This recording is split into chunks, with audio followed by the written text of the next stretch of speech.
해시태그 70년 만에 세계를 제패한 나라 마이너스 대한민국 기술의 대서사시. 여러분 상상해 보시겠습니까? 1953년 7월 27일 전쟁이 끝났습니다. 하지만 평화가 온 것은 아니었습니다. 총성이 멎은 그 땅 위에는 여전히 죽음의 냄새가 남아 있었고 사람들의 눈빛 속엔 절망만이 가득했습니다. 서울의 거리를 걸어보십시오. 아니, 걸어본다는 표현조차 사치입니다. 왜냐하면 걸을 거리조차 제대로 남아있지 않았으니까요. 건물은 무너져 있고 다리는 끊어져 있었습니다. 아이들은 맨발로 돌멩이 사이를 뛰어다니며 미군이 버린 껌 하나, 사탕 하나를 줍기 위해 경쟁했습니다. 그때 한국의 1인당 국민소득은 67달러였습니다. 아프리카의 가나보다도 필리핀보다도 낮았습니다. 유엔의 한 관계자는 이렇게 기록을 남겼습니다. 한국은 원조 없이는 살아남을 수 없는 나라다. 이곳이 스스로의 힘으로 일어서는 것은 불가능하다. 세계은행은 더 냉정했습니다. 한국의 산업화는 불가능하다. 자원도 없고 기술도 없고 자본도 없다. 이 나라는 영원히 농업국가로 남을 것이다. 그들의 예언은 논리적이었습니다. 합리적이었습니다. 누가 봐도 맞는 말이었습니다. 하지만 그들은 한 가지를 계산하지 못했습니다. 한국인들의 눈빛 속에 타오르던 포기하지 않겠다는 불꽃이요. 이것은 한 나라가 불가능을 가능으로 바꾼 70년의 이야기입니다. 기술이 아니라 사람이, 돈이 아니라 의지가 만들어낸 기적의 연대기입니다. 자, 이제 그 이야기 속으로 함께 들어가 보시겠습니까? 마이너스 해시태그 씨앗을 심던 사람들. 1950만 1960년대 1950년대 말 한국 정부 청사의 작은 회의실. 담배 연기가 자욱한 그 방 안에서 몇몇 관료들이 산업화라는 단어를 조심스럽게 꺼내놓았습니다. 우리도 공장을 세워야 합니다. 우리도 기술을 가져와야 합니다. 회의실 밖에서는 사람들이 여전히 보리고기를 걱정하고 있었습니다. 전기는 하루에 몇 시간만 들어왔고 자동차라는 건 길거리에서 보기 힘든 시절이었습니다. 그런데 산업화라니요? 외국 전문가들은 한국 정부의 이런 계획을 듣고 고개를 저었습니다. 비현실적이다. 자원도 없는 나라에서 무슨 공업을? 하지만 1960년대 초 새로 들어선 정부는 놀라운 결정을 내립니다. 1962년 제1차 경제개발 5개년 계획이 시작된 것입니다. 이 계획의 핵심은 단순했습니다. 우리가 살려면 우리 손으로 만들어야 한다. 그렇다면 기술은 어디서 가져올까요? 당시 한국에는 제대로 된 공과대학도 몇 개 없었습니다. 기계를 다룰 줄 아는 기술자는 더더욱 부족했습니다. 정부는 결단을 내렸습니다. 세계로 보내자. 가서 배워오게 하자. 1963년부터 시작된 파독 광부와 간호사 파견이 그 시작이었습니다. 독일의 어두운 탄광 속으로, 병원의 긴 복도로 젊은이들이 떠났습니다. 그들은 단순한 노동자가 아니었습니다. 한국의 미래를 짊어진 기술 유학생이었습니다. 광부 김철수가 명씨는 당시를 이렇게 회상합니다. 낮에는 땅 밑에서 석탄을 캤습니다. 하지만 밤에는 독일어 교과서를 펼쳤어요. 왜냐하면 저 독일 기술자들이 기계를 어떻게 다루는지, 어떻게 고치는지 배우고 싶었거든요. 몸은 힘들었지만 눈은 항상 깨어 있었습니다. 일본으로도 수많은 젊은이들이 건너갔습니다. 견습생이라는 이름으로, 연수생이라는 이름으로. 그들은 일본 공장의 작은 나사 하나, 용접 방법 하나까지도 눈에 담아 돌아왔습니다. 그들이 보낸 송금은 한국의 외화 수입원이 되었고 그들이 배워온 기술은 한국 산업의 교과서가 되었습니다. 정주영과 해봤어? 의 정신. 1960년대 중반 한국에는 트럭 한 대로 시작한 작은 회사가 있었습니다. 현대건설. 그 회사의 대표는 트럭 운전사 출신의 정주영이었습니다. 그는 초등학교도 제대로 졸업하지 못했습니다. 하지만 그의 머릿속에는 항상 거대한 꿈이 있었습니다. 사람들이 그건 불가능해라고 말할 때마다 그는 이렇게 되물었습니다. 해봤어? 이 세 글자는 나중에 한국 기술 발전의 상징이 되었습니다. 못할 것 같아도 일단 부딪혀보자. 그게 한국식 혁신의 DNA였습니다. 1960년대 말 정주영의 눈앞에 새로운 도전이 놓였습니다. 조선업이었습니다. 당시 한국에는 제대로 된 조선소가 하나도 없었습니다. 배를 설계할 기술자도 용접할 장비도 없었습니다. 영국의 한 조선 전문가는 비웃듯 말했습니다. 한국이 배를 만든다고요? 그건 낙타가 바다를 건너는 것보다 어려울 겁니다. 하지만 정주영은 그 말을 듣고 오히려 웃었습니다. 그리고 그는 영국으로 날아갔습니다. 런던의 한 조선소에서 배 설계도 한 장을 빌렸습니다. 정확히 말하면 복사했습니다. 돌아온 그는 울산의 허허벌판을 가리키며 말했습니다. 여기에 조선소를 짓겠습니다.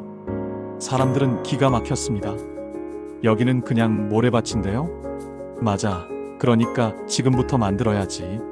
모래밭 위에 기적. 1972년 3월 울산 미포만의 모래밭에 첫 삽이 떴습니다. 아무것도 없는 땅이었습니다. 전기도 물도 도로도 없었습니다. 하지만 사람들은 삽을 들었습니다. 낮에는 땅을 파고 밤에는 설계도를 보며 공부했습니다. 용접을 해본 적 없는 사람들이 용접기를 잡았고 배를 만들어 본 적 없는 사람들이 철판을 잘랐습니다. 외국 기술자들이 왔습니다. 그들은 한국 노동자들을 보며 고개를 저었습니다. 이 사람들은 기초가 없어요.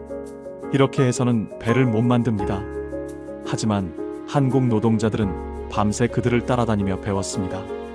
낮에 한 번 보여준 기술을 밤에 혼자 연습했습니다. 실패하면 다시 했습니다. 또 실패하면 또 했습니다. 그렇게 5년이 흘렀습니다.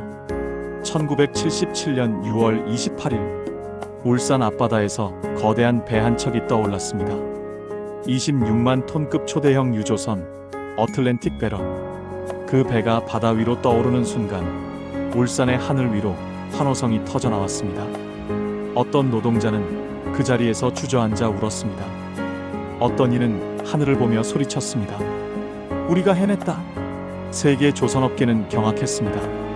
5년 전만 해도 배 한 척 제대로 못 만들던 나라가 세계 최대급 유조선을 완성한 것입니다. 이것은 단순한 배 한 척의 출항이 아니었습니다. 한국도 할 수 있다는 선언이었습니다. 불가능에 대한 도전장이었습니다. 마이너스 해시태그 창조의 시대가 열리다. 1970만 1980년대 1970년대 초 한국의 가정집 풍경은 이랬습니다. 거실 한쪽 구석에 라디오 한 대가 놓여 있고 온 가족이 그 앞에 모여 앉아 뉴스를 듣습니다. 텔레비전? 그건 부잣집 이야기였습니다. 하지만 바로 그 시절 삼성과 금성 LG의 전신은 야심찬 계획을 세웁니다. 우리 손으로 TV를 만들자. 1969년 삼성전자는 첫 흑백 TV를 생산합니다. 기술은 일본에서 들여왔습니다. 부품도 대부분 수입품이었습니다. 하지만 중요한 건 조립이 아니라 이해하려 했다는 점입니다. 삼성의 한 젊은 엔지니어는 당시를 이렇게 회상합니다. 우리는 일본 기술자가 퇴근하고 나면 밤새 기계를 분해했습니다. 하나하나 뜯어보며 스케치하고 측정하고 기록했습니다. 다음날 아침이 되기 전에 다시 조립해 놓았죠. 그들은 우리가 그렇게 공부하는 줄 몰랐을 겁니다. 1974년 삼성은 일본 샤프사와 기술 제휴를 맺습니다. 그리고 불과 6년 뒤인 1980년 삼성은 순수 자체 기술로 컬러 TV를 만들어냅니다. 이것이 무엇을 의미할까요? 백기기에서 만들기로 그리고 창조하기로의 도약이었습니다. 1983년 운명을 바꾼 결단. 1983년 2월 삼성 본관 회의실. 이병철 회장이 중역들 앞에 섰습니다. 그의 손에는 두꺼운 보고서가 들려 있었습니다. 반도체 사업을 시작하겠습니다. 회의실은 순간 정적에 휩싸였습니다. 누군가 조심스럽게 입을 열었습니다. 회장님, 반도체는 일본과 미국의 전유물입니다. 우리에게는 기술이 없다는 건 압니다. 장비도 없고 전문가도 부족하죠. 하지만 바로 그래서 우리가 해야 합니다. 지금 하지 않으면 영원히 기회는 오지 않습니다. 이병철 회장의 목소리에는 확신이 묻어났습니다. 10년 안에 우리가 세계 1등이 됩니다. 많은 사람들이 이 선언을 무모하다고 생각했습니다. 당시 반도체는 첨단 기술의 정점이었습니다. 미국의 인텔, 일본의 도시바와 NEC가 시장을 지배하고 있었습니다. 한국? 그들의 눈에 한국은 그저 조립이나 하는 나라였습니다. 하지만 삼성은 움직였습니다. 밤을 지새운 사람들. 1983년 여름부터 삼성 반도체 연구소는 불야성이 되었습니다. 엔지니어들은 숙소 대신 연구소에서 잠을 잤습니다. 샤워는 사흘에 한 번, 밥은 컵라면으로 때웠습니다. 한 엔지니어는 일기에 이렇게 적었습니다.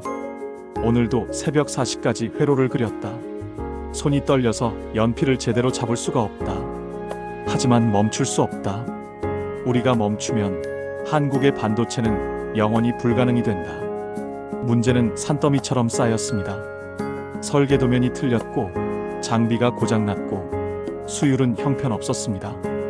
외국 전문가들은 고개를 저었습니다. 한국이 64K DRAM을 만든다? 10년은 걸릴 겁니다.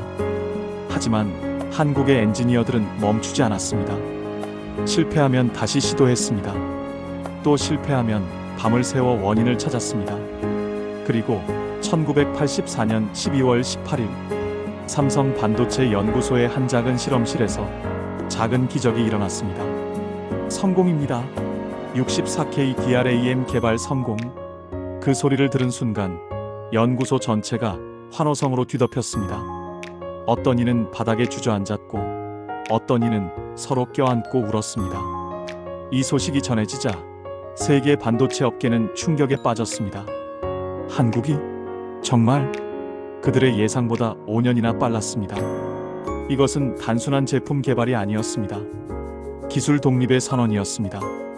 자동차의 꿈 같은 시기, 현대자동차도 조용히 역사를 쓰고 있었습니다.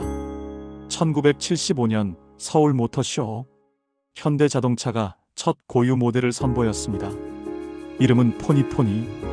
이탈리아 디자이너 조르제토 주지아로가 디자인했고 일본 미쓰비시의 엔진을 사용했습니다.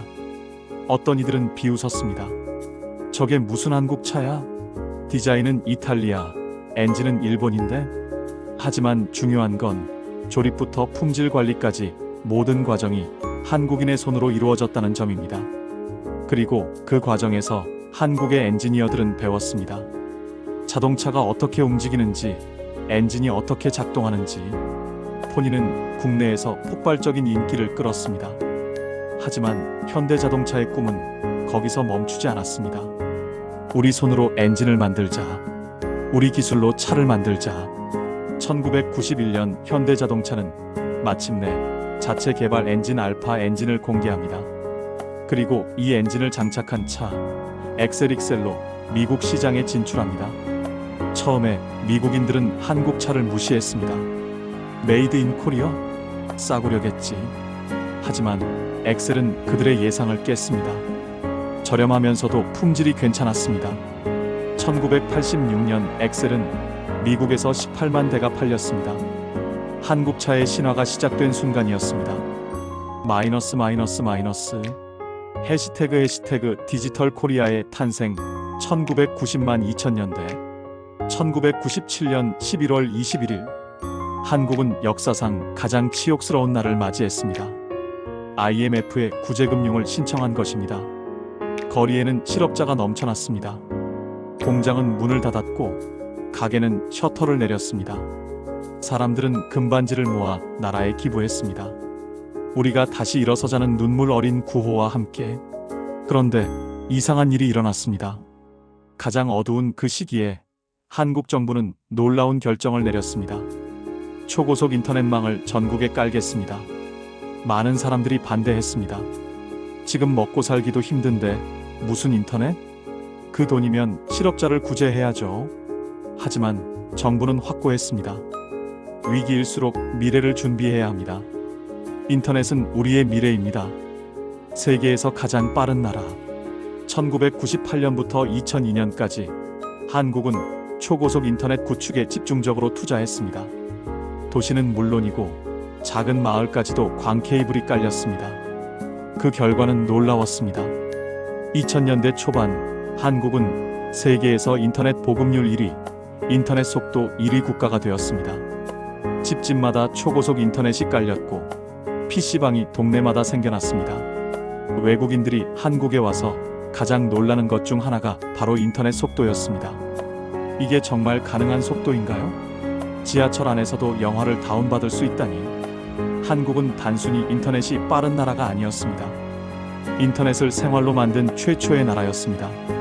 디지털 네이티브의 등장, 인터넷과 함께 자란 세대가 등장했습니다. 그들은 PC방에서 밤을 새우며 게임을 했고 싸이월드 미니홈피를 꾸미며 자신을 표현했습니다. 일촌이라는 단어가 생겼고 도토리라는 가상화폐가 유통됐습니다. 다음 카페, 네이버 블로그, 아이러브 스쿨. 한국은 인터넷 문화를 스스로 만들어냈습니다. 2000년대 중반 실리콘밸리의 한 벤처 투자가는 이렇게 말했습니다. 한국을 보면 미래가 보입니다. 그들이 오늘 하는 것을 우리는 3년 뒤에 하게 될 겁니다. 한국은 이제 기술을 따라가는 나라가 아니라 기술을 만드는 나라가 되고 있었습니다. 전자산업의 왕좌. 2000년대 후반 세계 전자산업 지도가 바뀌기 시작했습니다. 한때 무적이었던 일본의 소니, 파나소닉, 샤프가 흔들렸습니다. 그 자리를 차지한 것은 삼성과 LG였습니다. LCD TV 시장에서 삼성과 LG는 세계 1, 2위를 다투었습니다. OLED 디스플레이 기술에서는 LG가 세계를 선도했습니다. 반도체 시장에서는 삼성이 점점 인텔을 위협했습니다. 2012년 마침내 그 순간이 왔습니다. 삼성전자가 인텔을 제치고 세계 반도체 시장 1위에 올랐습니다. 이병철 회장이 1983년에 했던 말, 10년 안에 세계 1등이 되겠다는 약속. 그것이 30년 뒤에 현실이 되었습니다. 뉴욕타임즈는 이렇게 보도했습니다. 한국은 이제 기술의 변방이 아니다. 기술의 중심이다. 해시태그 세계가 놀란 K-기술 2010만 2020년대 2010년 새로운 시대가 열렸습니다. 스마트폰의 시대. 애플의 아이폰이 시장을 지배하고 있을 때 많은 사람들은 예상했습니다. 스마트폰 시장은 애플이 독점할 것이다. 하지만 삼성은 다르게 생각했습니다. 우리도 할 수 있다. 아니, 더 잘할 수 있다. 2010년 6월 삼성은 첫 갤럭시 S를 출시했습니다. 처음에는 조용했습니다. 하지만 점점 입소문이 퍼졌습니다. 화면이 더 크다. 배터리가 더 오래간다. 가격이 더 합리적이다. 갤럭시 SE, S3을 거치며 삼성은 폭발적으로 성장했습니다. 2012년 삼성은 세계 스마트폰 시장 점유율 1위에 올랐습니다. 한국 기술이 이제 전 세계 사람들의 손 안에 들어간 것입니다. 오지, 세계 최초의 상용화. 2019년 4월 3일 오후 11시 한국은 세계에서 가장 먼저 오지 네트워크를 상용화했습니다. 미국과 단 몇 시간 차이였지만 세계 최초라는 타이틀은 한국이 가져갔습니다. 오지가 뭐길래? 단순히 빠른 인터넷이 아니었습니다. 자율주행차, 원격 의료, 스마트 팩토리, 미래 산업의 핵심 인프라였습니다. 한국이 오지에서 앞서갈 수 있었던 이유는 무엇일까요? 그것은 20년 전 IMF 위기 속에서도 인터넷망 구축을 멈추지 않았던 그 결단 덕분이었습니다. 배터리 강국으로의 도약. 2010년대 중반 세계는 전기차 시대를 예고했습니다.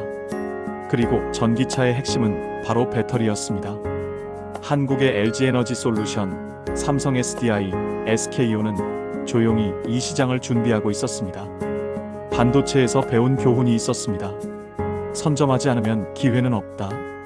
2020년 한국 배터리 3사는 전 세계 전기차 배터리 시장의 30% 이상을 차지했습니다. 테슬라, BMW, 폴크스바겐, 세계적인 자동차 회사들이 한국산 배터리를 사용했습니다. 한 독일 자동차 엔지니어는 이렇게 말했습니다. 20년 전만 해도 우리는 한국의 자동차 기술을 가르쳤습니다. 이제는 우리가 한국에서 배터리 기술을 배웁니다. 세상이 바뀐 겁니다. K-방역, 기술로 위기를 넘다.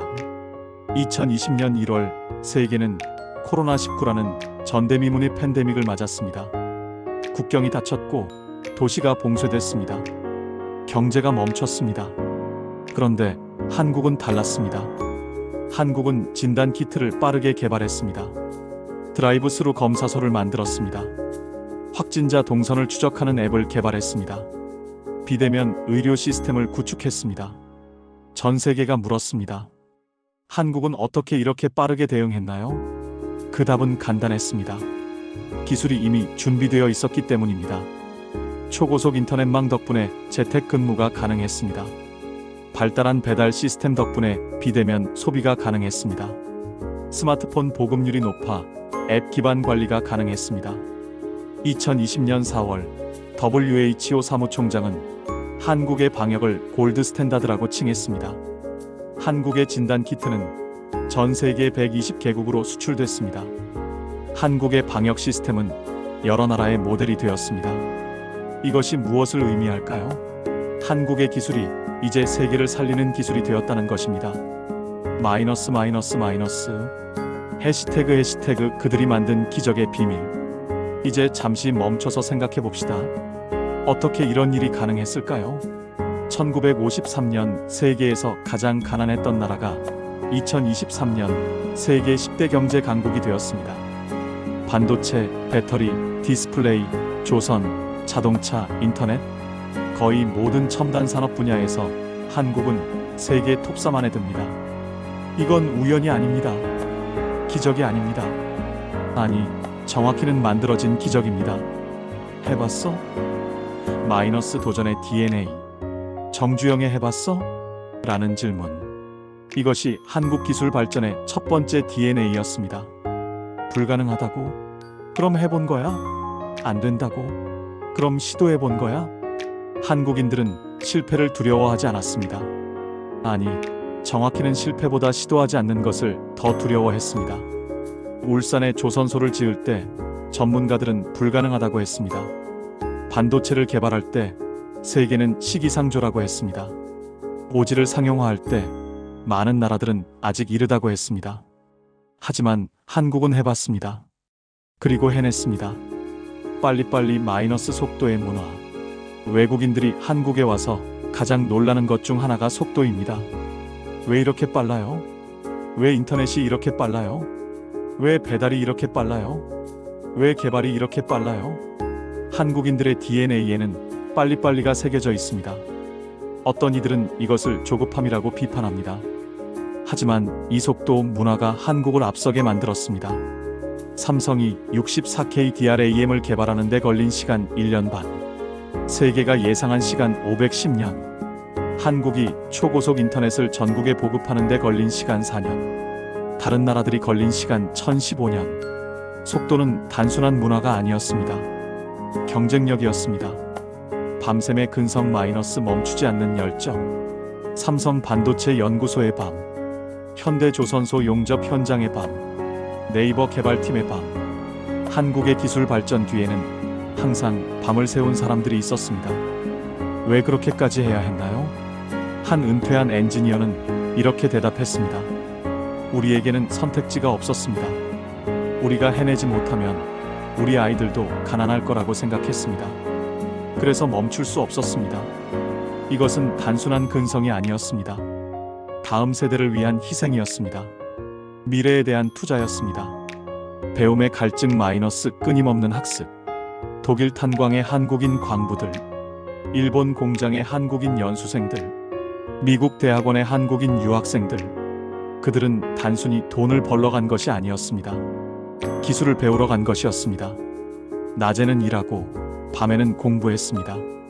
주말에는 기술 서적을 읽고 휴가 때는 공장을 견학했습니다. 한국인들에게는 배움에 대한 갈증이 있었습니다. 우리가 모르는 것을 알고 싶다. 우리가 못하는 것을 할 수 있게 되고 싶다. 이 배움의 갈증이 한국을 기술 강국으로 만들었습니다.